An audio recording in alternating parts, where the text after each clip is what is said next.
Let's start with our next topic, that is the central problems of an economy. यानी एक economy में कुछ central problems होती है, कुछ ऐसे क्वेश्चंस होते हैं जो हर गवर्नमेंट को आंसर करने पड़ते हैं।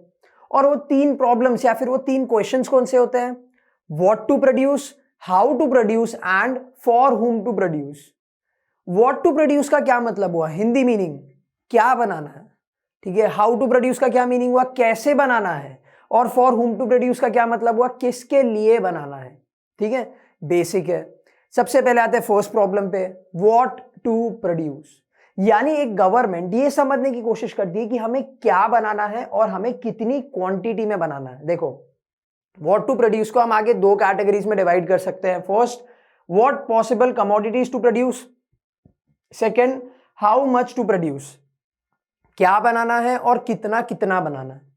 लेट्स से कि हम बात करते हैं हमारे घर की, ठीक है। Every day my mother has a question, Ayush आज खाने में क्या खाएगा? मैंने मम्मी जो अच्छा लगता है बना दो, मैं तो जो बनाती हूँ तुझे अच्छा ही नहीं लगता है। This is the reply that I get, ठीक है। तो क्या बनाना है? She will ask me. Suppose I give a name, जैसे कि मैंने बोला कि ये सब्जी बना लो। Then what is the next step? She will go to my brother and she will ask, तू ये खाएगा? ठीक है, मेरा भाई ने बोला ठीक है मैं खा लूंगा। फिर मेरे पापा के पास में गई, मेरे पापा ने बोला नहीं मैं ये सब्जी नहीं खाऊंगा। और मेरी मम्मी वो सब्जी खाती थी, तो मेरी मम्मी को अब दो सब्जी बनानी पड़ेगी। One is for me, my brother and for herself. और एक और सब्जी बनानी पड़ेगी जो सिर्फ पापा के लिए बनाएगी। तो सबसे पहले तो क्या डिसाइड किया? व्हाट टू प्रोड्यूस, क्या क्या बनाना है, कौन सी दो सब्जियां बनानी है। And how much to produce. अब फर्स्ट वाली जो सब्जी थी वो 3 जनों के हिसाब से बनानी है, और सेकेंड वाली जो सब्जी थी वो शायद 1 जन के हिसाब से बनानी है। तो हाउ मच टू प्रोड्यूस। वैसे ही गवर्नमेंट जो होती है उसके सामने भी एक क्वेश्चन होता है, व्हाट टू प्रोड्यूस। सबसे पहला क्या बनाना है, मतलब हमें कंज्यूमर गुड्स बनाने हैं या फिर हमें कैपिटल गुड्स बनाने हैं, हमें सिविल गुड्स बनाने हैं या फिर हमें वॉर गुड्स बनाने हैं, ठीक है। अब एक एक करके इनका मीनिंग बताता हूं। कंज्यूमर गुड्स मतलब क्या होते हैं?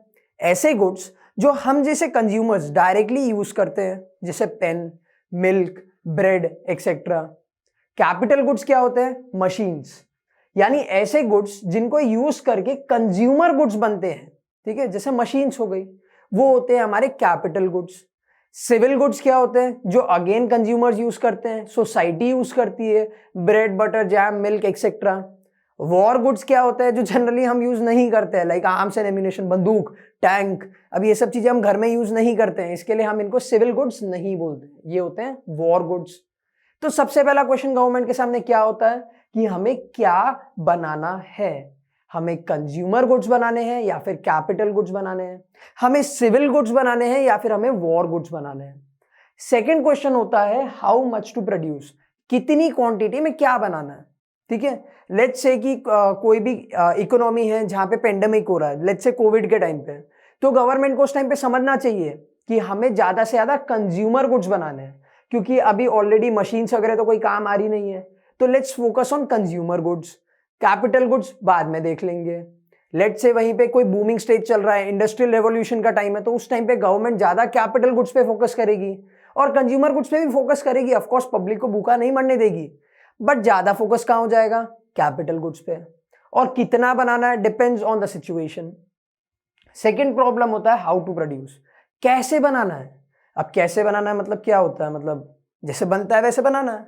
नहीं, there are 2 techniques, LIT and CIT, labour intensive technique and capital intensive technique, LIT and CIT।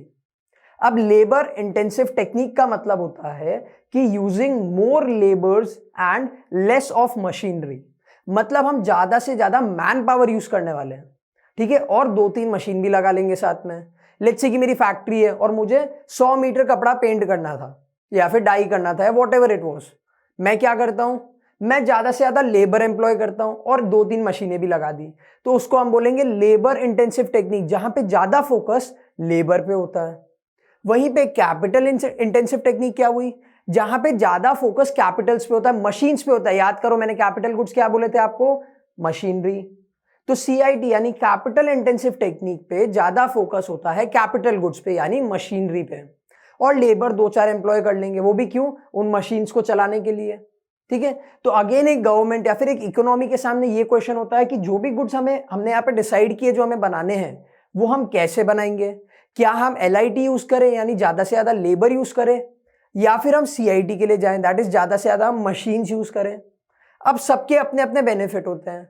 अगर हम बात करते हैं कैपिटल इंटेंसिव टेक्निक्स की, तो उसके अलग फायदे हैं। क्या क्या फायदे हैं?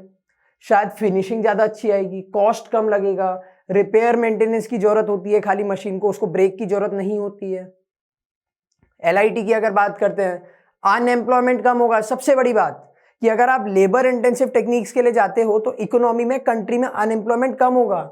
ऐसे लोग जिनको रोजगार नहीं मिल रहा था, जिनको जॉब्स नहीं मिल रही थी, उन लोगों को अब जॉब्स मिलेगी। वहीं पे दूसरा एडवांटेज क्या होता है? लेबर इंटेंसिव टेक्निक्स को बार बार रिपेयर और मेंटेनेंस की जरूरत नहीं होती है।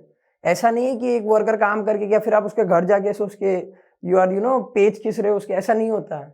They do not require repair and maintenance, simple. तो कोई भी इकोनॉमी के सामने दूसरा क्वेश्चन क्या होता है? How to produce. Third question होता है फॉर हुम टू प्रोड्यूस, किसके लिए बनाना है? Are we producing more for the rich and less for the poor, या फिर are we producing more for the poor and less for the rich? हम poor sector के लिए बना रहे हैं, हम मिडिल क्लास के लिए बना रहे हैं, या फिर हम रिच सेक्टर के लिए बना रहे हैं? अब ये कोई भी इकोनॉमी आंसर कैसे करेगी? मतलब गुड्स की जरूरत तो सबको है, तो how to answer this question? Generally economy उन लोगों के लिए गुड्स बनाती है जिनके पास में परचेजिंग पावर होता है, जिनके पास में पेमेंट की कैपेसिटी होती है। अब आप बोलोगे सर कि पेमेंट की कैपेसिटी तो सब लोगों की अलग अलग होती है।